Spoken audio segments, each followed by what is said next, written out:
Welcome to the Fishbowl Radio, everybody. My name is Chief here, and joining me today is Jalen. We're doing our Ragin Cajun baseball preview with South Alabama, and Ragin Cajun Softball is going to be playing against ULM, and we're going to give our thoughts about the press conference with Kiwanis White becoming the new head coach officially for the Ragin Cajun men's basketball team. Without further ado, how you doing, Jalen?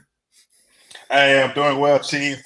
A great Hey. day, as I always say, to be a Ragin Cajun. Hey, folks, welcome. All right, welcome here. So let's talk about baseball. It was not a good weekend for softball or baseball. Softball, the streak ended at 89 consecutive Sun Belt Conference Series wins into this past weekend against Marshall. Baseball losing the series to Troy 2 out of 3 in that one there, which we kind of expected. Well, I predicted that to happen. Um, Yeah, I didn't, but it's okay. yeah, predicting the future is very hard. I like to say a lot of the time. So, but this is a good opportunity coming up this weekend with South Alabama coming in, and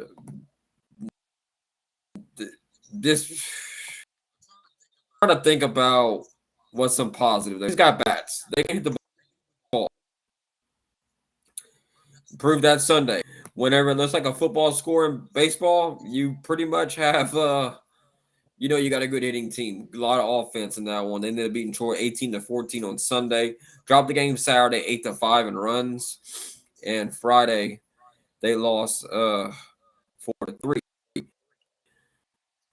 Errors were not really series. I mean, okay, only committed two errors on the over the weekend against this Troy here. But like I said before, many times before, it's been the pitching that's been hurting the Cajuns here. So the pitching it's still not there. It's not going to be there if it ain't here right now.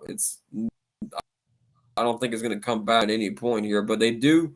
They whenever they're great, the Cajuns they can show glimpses and pick up. And they PI win of an 18 over Dallas Baptist on that Friday. Dropped their last two. The Cajuns haven't won a series since the Nebraska series, and that's back in February. We're almost going in a month where they haven't won a series. So, but this series this weekend here, they're going to play against a 16-3 Southeastern team with an RPI of 40 here. We're going to start talking more about RPI because it's going to become more prevalent when we get toward the end of this because of, big things are like the at large bids and stuff like that. So if you look at live RPI update here, 113, their strength of schedule 17. So they've played a tough schedule, which is going to help them. And it's still gonna help them because they have a lot of games left here. So the results here, look at them for what they are. Cajuns are 9-12. Okay, so but they played a top 20 schedule. Okay, that is the good news of having a lose. As long as it isn't, if you're close to 500, you're doing all right with a very tough schedule here because more than likely you could probably get an at-large bid if you're in that kind of realm here. So, but there's a lot of games left to play. You got Southeastern with RPI 40. If you win that one, that's gonna be a huge boost to you and everything else. Here now it's times that have a higher RPI than you do. And South Alabama, if they can get a sweep against South Alabama, which I don't think they will, I could see them taking 2 or 3 of this one on the road in Mobile. But this Cajun team, they have to get some consistency going. I have not seen consistency in this team throughout the whole entire season. They just need to win 2 out of these 3 games here and get a win against Southeastern. Then I wouldn't even worry about the LSU game next week. They could drum UL for all I care.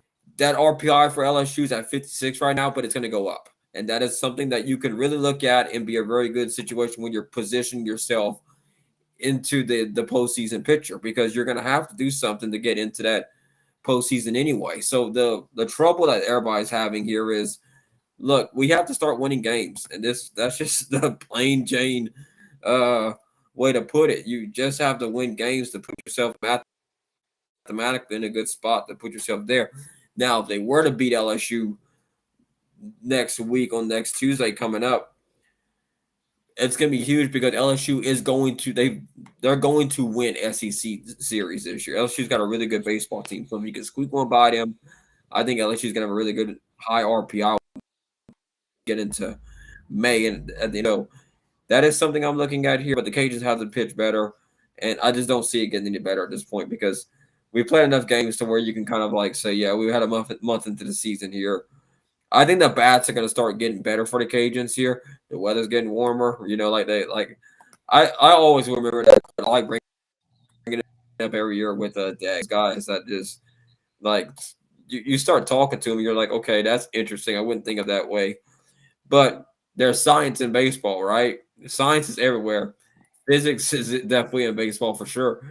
And when you start talking about the heat of the air will carry the ball further out compared to colder weather. You know what? I'm like, I played baseball and I never really thought of it that way. I never had a coach come to me and tell me like, yeah, that's kind of how it is. But these college coaches are way different than your high school coaches. So, and your elementary kid coaches and stuff like that. So, Jalen, what you think about this Ragin Cajun baseball series against South Alabama coming up? I think it's a tough. I'm gonna say tough, not even a tough matchup. I think it's a tough situation that the Ragin Cajuns baseball team is in right now. I mean, I'm gonna take it back because I'm looking at the schedule right now. I'm gonna kind of take it back to March 7th when they played against Dallas Baptist. But they did win that game. But you look at the next game after that, lost to Dallas Baptist 2-3. They did beat Southern, but you got to remember, Chief, when we talked about it last week, they were down in the game against Southern for most of the game. They ended up winning 7-5, but they were down. They lost to McNeese, and they just lost 2 or 3 against Troy. They had to put up 18 runs just to beat the Troy team. Like you said, we know they have the bats, but everything outside of that, it's just not clicking right now for this team. And yes, they need to get to win against Southeastern before we even think about South Alabama. But to answer your question, Chief, it's gonna be a tough matchup for the Cajuns, especially going on the road to Mobile. I still have faith in this team that they can win not only 2 or 3 against South Al, but they can actually still have a chance to win the Sun Belt and make the NCAA tournament. I still have high hopes for this team. I know, like you said, Chief, I agree. They have been through a lot of games that you could tell, like, okay, are they going to be good? Are they going to be bad? Are they going to be average? I still think they're still on the little mix of average and good right now, but I think as the season progresses and still goes on, we're still in the middle part of March, close to the end. I mean, you still had that big matchup against LSU. I mean, they can go to the box and go out there and put up 10 plus runs and beat LSU. I'm not saying they will, but I'm saying that they could come out there with the win. So I don't want to put a pause in this team as of right now. Well, I mean, like they could put up 10 runs against LSU, but I mean, they wouldn't probably be able to keep the lead because stop people from scoring on them. That's one way to look at it there. And that's just a fact right now. This the arms and stuff, whether it's down to maturity or like the pitching coach. I mean, I've seen some people even suggest that maybe Gunner's the problem there. And I've said this many times before. Sometimes great players don't result to being good coaches. It happens. Coaching is teaching, and they've had great coaches that didn't even play the sport, but they're really good at the X's and O's and understand the strategies of the game. They know all the rules and stuff, and they're able to pick it apart there. And that they have great coaches like that out there. I mean, it's crazy to think about, but that is something that I've seen and heard stories about and like watching great detail about this stuff. But I'm not saying it's Gunner. I don't think I would need to see more evidence of it being Gunner because last year we had a decent pitching staff. The year before that we had a decent pitching staff. Made it to the regional, so Yeah. it's tough to say if it is your Gunner or not. I mean, I would have to see it. Like I like to have like a time frame. Like yeah, I like giving coaches 3 to 4 years to prove themselves, and that's just something that I'm trying to remember when uh, whenever Gunner like got hired. I think that's kind of the question that you would need to ask yourself is like, okay, what year did he show? How were we statistically speaking whenever it came down to that here? So that is something that look at. Let's for the sake of argument here. Yeah. And I will. I mean, it's just the way I look at it too. I don't want to. I don't want to. I'm not gonna single out like one coach and say, "Oh, they're the issue," because when you think about it, that same coach Gunner, he was there when his teams made these tournaments the last couple of years. So we can't forget about that. Yeah, I mean, when they went up when they beat that Texas team, I did in allude the to it main, though. I did allude that Gunner was on this squad last year. I mean, he's been there yeah. for I think 2 or 3 years. I'm trying to remember what So year he showed up, I but don't think. I mean, yeah, I would look at the stats too, but I wouldn't say he's the issue. That's why I wouldn't say that. I mean, is it like do you like are these is it the player problem? Is it a talent? Like it's something. There's something there that is not connecting right here. I know. I saw. I mean, on ESPN Plus, we saw a fight break out underneath the concourse at Russo Park, and that was interesting to see. Um, I seen that shared on Facebook by Big 102.1. I saw that. That's where I Okay, saw nah, it. that was crazy. Uh, That was something to see. yeah. I mean, y'all people need to calm down a little bit. That's all I gotta say. Y'all need to calm down a little bit.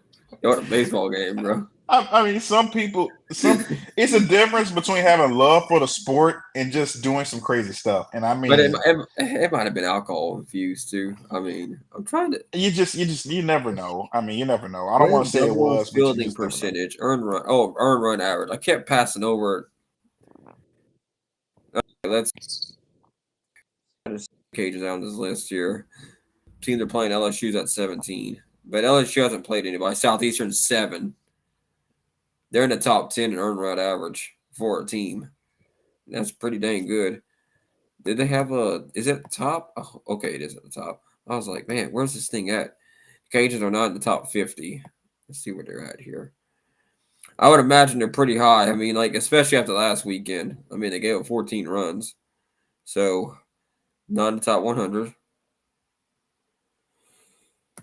Uh, we're in the 4 point something category as a team, and that's usually not too good here. But like I said before, the Cajuns have played a tough schedule. Okay, they're at 133 right now. The Cajuns are 133rd ranked in the country when it comes to earned run average. They're 5.84. You want to be within that.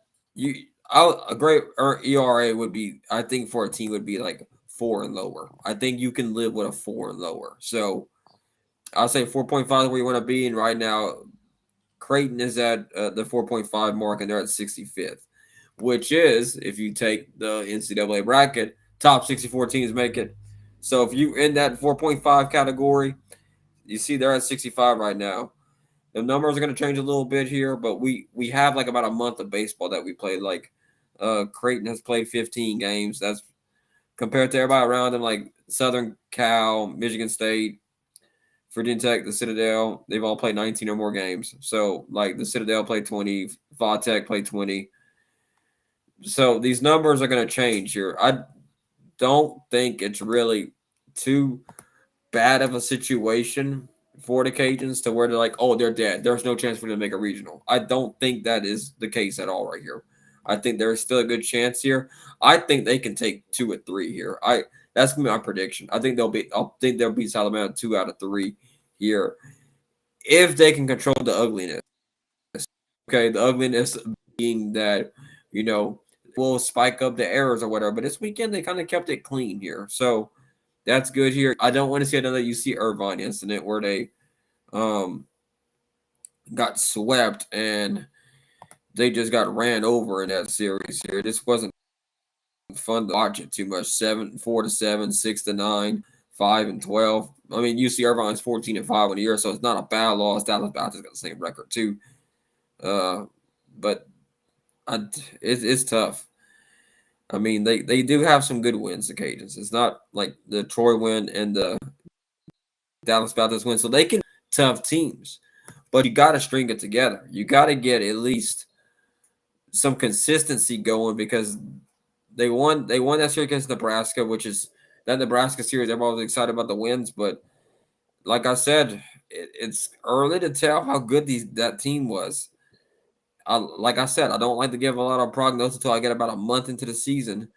That's where we're at right now. That's just the facts of what's going on here. So have good records right now. They probably have a pretty good schedule. But I'll bring LSU as an example of one because we covered them on this podcast here that they haven't played anybody yet. I don't know how good LSU is. They show that they're ranked number 2 in the country with 20-1 record. LSU looks the part. They look like a very good baseball team. They are beating the team that they should be beating. But I don't know. I don't know until they get into the SEC play here. Now, if you look at like the Cajuns, what is the South Alabama series a must-win series, Jalen? You think for this Cajun team just to get some confidence going? Like, what you thinking about it?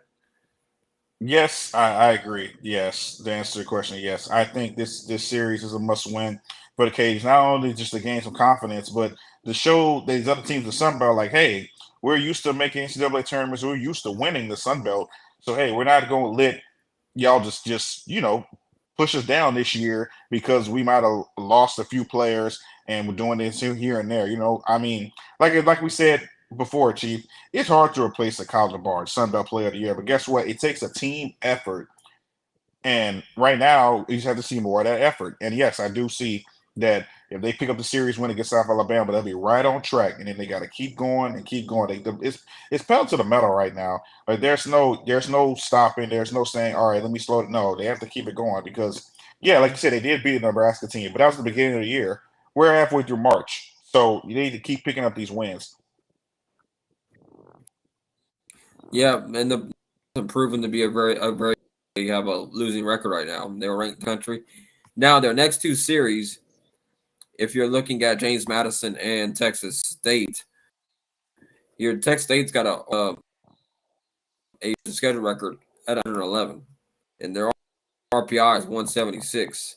They're 8-11 on the year. I mean that they are not a good baseball team. They're just not. Mm-hmm. I mean that those two numbers are very like who you are and what you are. So uh, they're 2-8 in their last 10 games. Strength of schedule is 90 overall record right now. Conference 72 strength to RPI. I mean, RPI is 199 right now. James Madison is getting destroyed by West Virginia, 9-1 right now. That is something that just watching these these series coming up. We're going to talk about.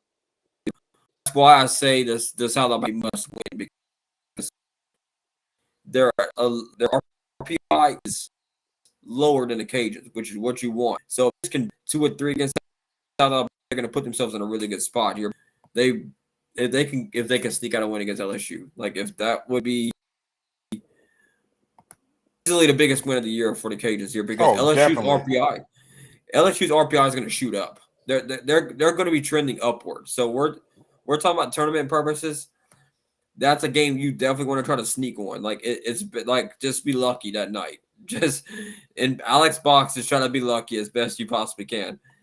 And if you know you don't have the talent, like if you can get a win, get a 3-1 record, for no, if you're coming off and get a 3-1 record, yeah, like if you drop one against James Madison, which that'd be fine, you'd be in a very good spot here. Northwestern State is the one in the midweek, and La Tech as well. Come in there, then you got a 3-game series against Texas State. You got to find a win somewhere, and that is and ULM's 9-10, Old Dominion's 5-12.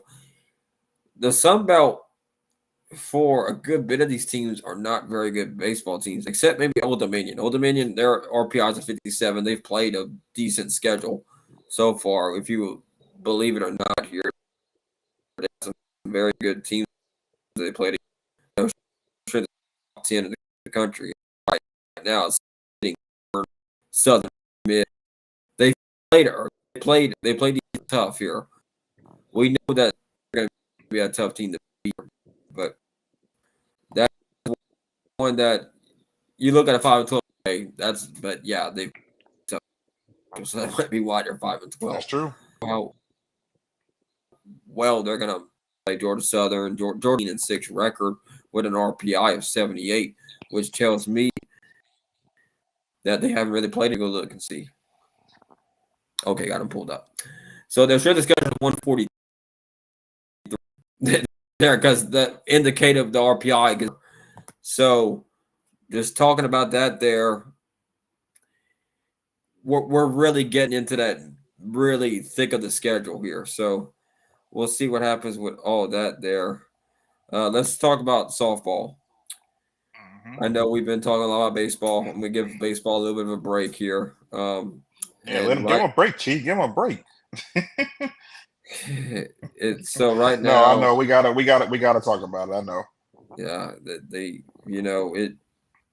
it just broke my heart seeing the streak in. I predicted they would beat Marshall, and it left a bad taste in my mouth when that game Saturday got played. And they got run ruled 12-4 against Marshall. They lost that first game so close, 5-6, and they ended up beating them 7-1. I'm like, all right, they'll probably win tomorrow.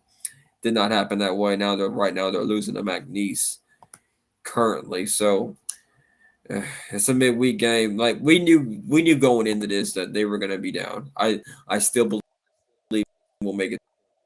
I'm gonna my bet as much as I if they beat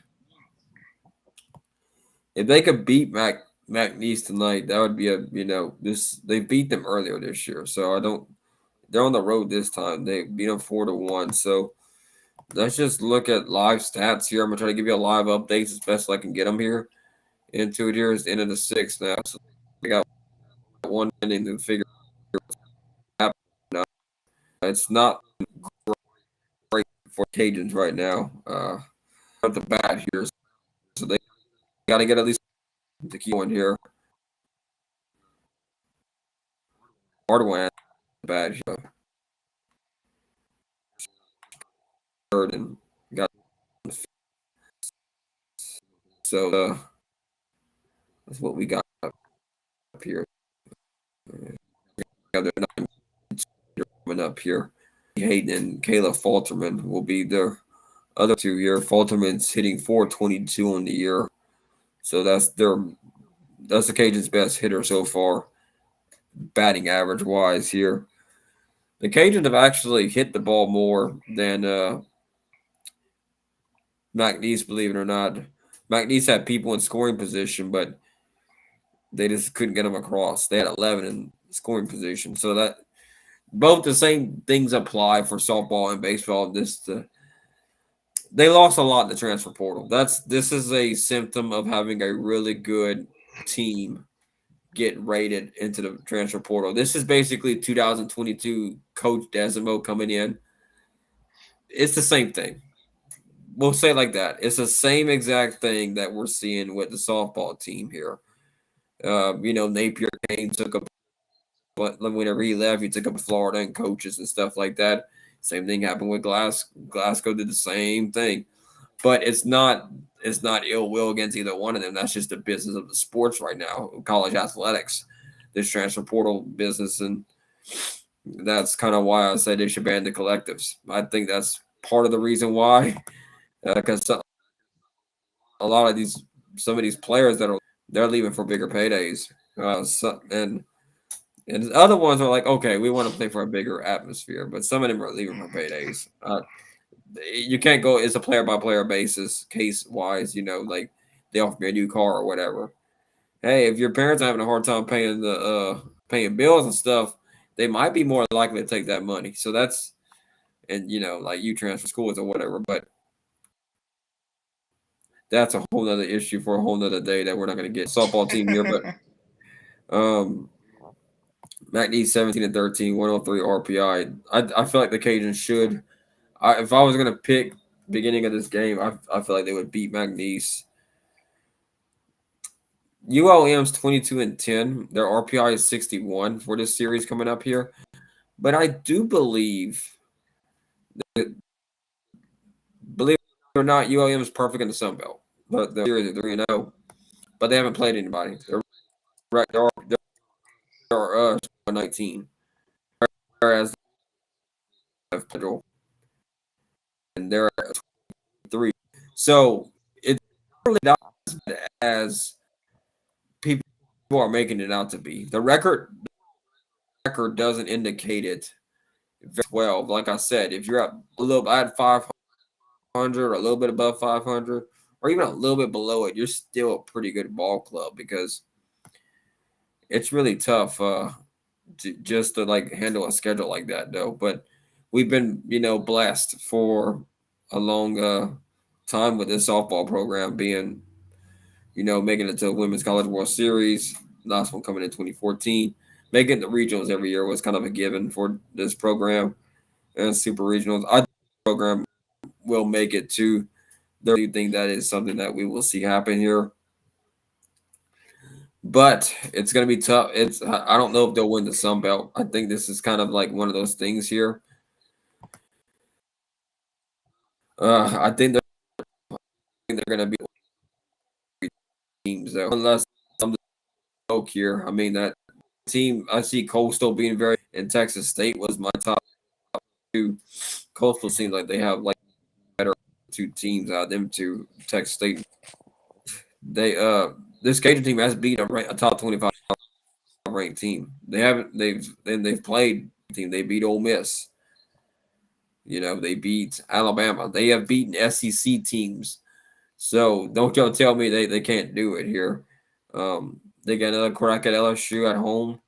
So that's going to be one of those things that we'll see here. But they have four straight home games coming up after this McNeese game here, ULM. I think they beat ULM at home. I think they'll take 2 or 3. What you think, Jalen? Yeah, I agree with that, Chief. I think they'll take 2 of 3. And I hear what you're saying about ULM and everything, but you don't want to reiterate what you said too. I want to reiterate. I should say, ULM hasn't played anybody, so we got to put that into consideration. I think ULM will get one game, but I think the Cajuns will take this. They'll take the series 2 or 3. Yeah, because we need to start these teams. They play. They play in Houston. Like they play Arkansas, but they 10 runs against the competitive. Tech beat them. Stephen F. Austin, they won in Houston Christian. They won all those games. They canceled against Southern. I'm trying to find it. They lost 4-12 against LSU. I think, Chief. I think this series against ULM. I mean, we were talking about with the guys with baseball. I think this series against ULM is a must win for this Cajuns softball team. I mean, and yeah, you look at the schedule. It's like ULM, and then you have LSU, and then you have Coastal Carolina and Conway. So why wouldn't Coastal be the series it's a must win? No, I say ULM is a must win because they can go up there and lose a series at home against ULM, lose to LSU, who is also a great team, and then they have to go to Conway and face Coastal, who's one of the top teams in the Sun Belt. I mean, that's a tough the whole bunch of tough games the Cajuns will have to win. And I think it starts off with this series against ULM. Yeah, they're gonna have to. I think this game went final.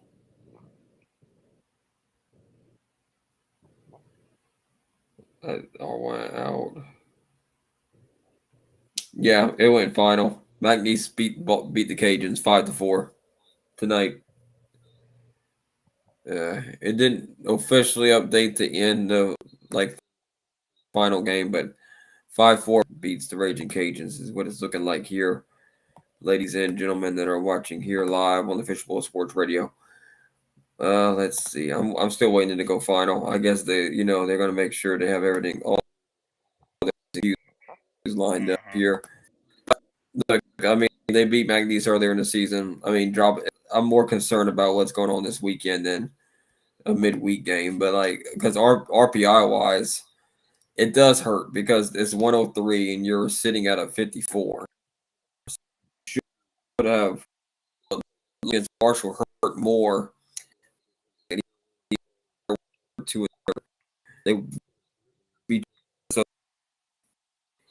I guess they were high of I thought they were going to be Marshall like the lot amount of demoralized and like they lost, but I said this on the LSU pop that they choose Women's College World Series this year. That team is like loaded with a lot of talent here. This might be Tarina's best team that she's ever had at LSU. If they can stay healthy, that is one thing for them. But yeah, it went final. It's 5-4 now. So look, tough break. It's just tough. It's a tough break for them. I think if they could take 2 or 3 against ULM, I think this sets up very well to play LSU at home again and get the home crowd with them, then to go on the road and take on Coastal. So we'll see what all that happens there. But I do agree with you, Jalen. I do think that this is a must win. I'm kind of on that same bandwagon and same wavelength with you there. So that is something that we'll have to see whenever we get down to it. So let's talk about this new Ragin Cajun men's basketball the presser that happened yesterday. Um, we saw the videos, we heard the press conference, Mhm. and all that good stuff, all the talk and stuff. What was some takeaways that you think, Jalen, about this press conference? I think, and I got to start off with the biggest thing that I heard him say that has been the biggest thing in all college sports, NIL. Quantas White went up there and he basically talked about in the press conference saying, "Hey, we're not worried about the money. We're worried about winning games. We're worried about packing the Cajun Dome. We're worried about getting people in the seats." Like that's the mentality you want from anybody that's coming in to coach any athletic team, especially when it comes to the Raging Cajuns. He wants to win. I mean, the guy has been a winner throughout his career playing. You're looking at him now coaching. And for those who don't know, he was on this Houston team. And recently, Houston made it to a Final Four a couple years ago with him as an assistant coach. So he brings that experience to this Cajuns team. I mean, I think he's full of energy. Everybody came out there and was like, he is the guy. Hey, I have to give a shout out to Dr. Brian Maggard. I mean, Dr. Maggard, he's been excelling when it comes to these coaching hires. Yeah, pretty much here. I mean, the jury's still kind of out on Allison Habits a little bit here, but she just got there. This is her first season, um, but Glasgow was a good hire. Uh, Dez, I say Dez so far. If you look at his first 3 years, got to the Sun Belt championship game this past year. I would say that's a good hire so far. Um, let's see, Degs brought us to multiple regionals. Hmm. That's a good hire. Sun Belt title, conference title. I think regular season title too. So yeah, they have won. Like the coaches he has brought in have excelled and won in the top three sports here, and I think Habits is going to win a Sun Belt title at some point herself. She just got to rebuild her roster back up, and I think that's something that we'll see happen in the coming years at Florida Ragin Cajun softball program. But the basketball program, he already got two commits coming in. One of them is a composite 4-star that just signed today off of 24/7 Sports there. So he's got a Four star, four, yeah, ladies and yeah. gentlemen, four. There's only 5 stars out there, so I So mean, if you look like normally the Cajuns would sign like I think their highest was a Kobe Julian. I think Kobe Julian was a Bob Marlin's highest signee from what 24/7 was giving us, and it was like he was a 3-star athlete. I think he's like 82, 83. And the one they just signed, I'm dealing with allergies, so you'll have to forgive me. Uh, I've been stopped up most of this oh, time here. I need to. Chief, you good? I literally like muted myself a couple minutes ago. I'm like, I really have to cough, so I said, let me not do that just live on the air like that. Yeah, like blah, like everybody's Yeah, dealing with that for real. stuff. Everybody's Yeah, dealing with dude. that stuff right now. That It's that time of the year. the freaking pollen's going crazy, dude. The pollen is everywhere. Let's see here. Caleb Sanders, he's the 4-star that's coming in. And what's the other one? I'm trying to like find the other one's name as well. Caleb Sanders is coming in, 4-star. I might just share it's Everybody did talk about how Quantas White was a great recruiter, even at Houston. So he brings that experience to the Cajuns. And as you see, I mean, yeah, he barely is in the door and got a 4-star to join the program. So that kind of gives you an eye view of, hey, okay, this guy is already starting. He's already getting the dude, team like they ready. have like players in like NBA, former professional players, all giving kudos to him, coaches. There's a lot of people that say, yeah, he's the guy here. I didn't really know how the men's basketball program was going to go for it or not, but Bob Marlin, whenever he wants his guy, he go get his guy. And that's what they mentioned at the press conference, too. And I completely agree with that statement because that is, he's like, hey, I want this guy. He finds a way to get him here. and that's just the way he does it here. So I mean, that's just the way it is here. So um, it's tough. That's just the way it is here. But I think I do see a. I will say this. You can correct me if I'm wrong or not. I there's something about like whenever you get vibes of a coach when they start coming in, and you can tell whether or not like yeah this is a good hire. Like body language, confidence exudes them. Right. There's a lot of coach speak. That's why I don't really. That's kind of why I don't like getting coaches on here. Okay. Because coaches are politicians at the end of the day, all right? They will lie straight to your face, even though they know their team is terrible. Oh, we got a good chance to prove us with every single opportunity when we get out there on the field. Because a lot of them are politicians. Secretly. They just changed how they wear like because they just changed what kind of like they don't wear the suits and ties and stuff. They wear the pullovers, they wear the athletic joggers, all that good stuff. To be real, you think a coach is going to come and just say, "Oh, my team, we can do this each and every week. We're going to be better," and they're a bad team. They're not going to go on the air and say they're a bad team. That's a reflection on the coach. Like you're, I you're mean, just giving you're like giving your job away at that point. Like, come on, huh? like that's why I'm just like okay, like that's why I mean like I'll talk to athletic directors. I rather talk to athletic director and kind of get their idea on everything here because like they know the overall status of your program across all the board here. They're the top dog. They know what's going on. Uh, that's basically what if I like. I mean, we've done interviews like that on here before. We've interviewed ads before. We've interviewed like former people that have actually done like different things around the university and stuff. So that's kind of like something there. But like like coaches are just politicians at the end of the day. So I don't really know too much about it. Like about like what questions you would even ask them. Like you can ask them technical aspects, but they always dodge around the questions. Like you as a coach, like oh, why are you not doing a 3-point stance? You doing a 4-point stance or whatever, and they'll be like, oh, blah blah blah blah blah. And they'll just completely dance around the question. Psychology, psychology works wonders. But what was I looking for? Last thing was Miller. I was doing an update, but anyway, yeah, I think that's just the way it's gonna go. I But back to what I just remember what I was gonna say. I think Raging Cajun men's basketball is going to have a similar period that what Billy Napier had for football. And you know what, Chief? I agree with that because you saw what Billy Napier did, winning the Sun Belt. I mean, They have the same background. I mean, he was a heck of a coach here for the Cajuns football program, and I think Quantas White he brings kind of that same when it comes to energy aspect because actions speak louder than words. We got to see what the guys do on the court, but as far as what we're seeing, like pregame, I want to call it, that energy is there. I mean, it really does seem like he's the guy for the job. He's ready to take this team to new heights, and he's pumped. He's ready. I mean, I can't wait to see it.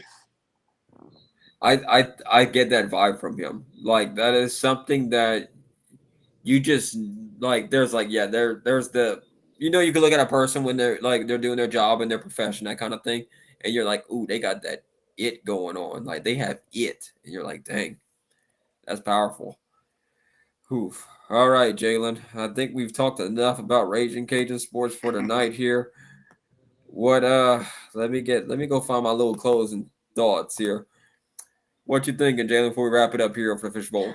I'm thinking everybody just keeps to having faith in the baseball and softball programs. I know they might be still in a little slump going right now, but they're going to pick it up. I mean, these two teams are known for being winners. That's not going to change. So everybody continue to keep supporting. And hey, we're going to check out men's basketball. I'm going to say this season because even though Cajuns, well, I'll say next season because the Cajuns men's basketball season is already over with the Sun Belt. I mean, that's Sun Belt. The NCAA tournament already about to start. So next season, catch men's basketball, and we're going to see what Quantas White does, and I'm excited. Yeah, I think it's going to be very good for these teams here. I think it'll be very good for them, and it's going to be a nice one going here. So we'll see what happens here, and we'll just see how it all goes. Thank you for tuning into the Fishbowl Sports Radio. Hope you have a great and wonderful day. We'll see you here next time here, maybe later on this week here. We'll be talking about LSU later on. So thank you for tuning in. Hope you have a great, wonderful day. We'll see you here next time on the Fishbowl Sports Radio. Have a good night.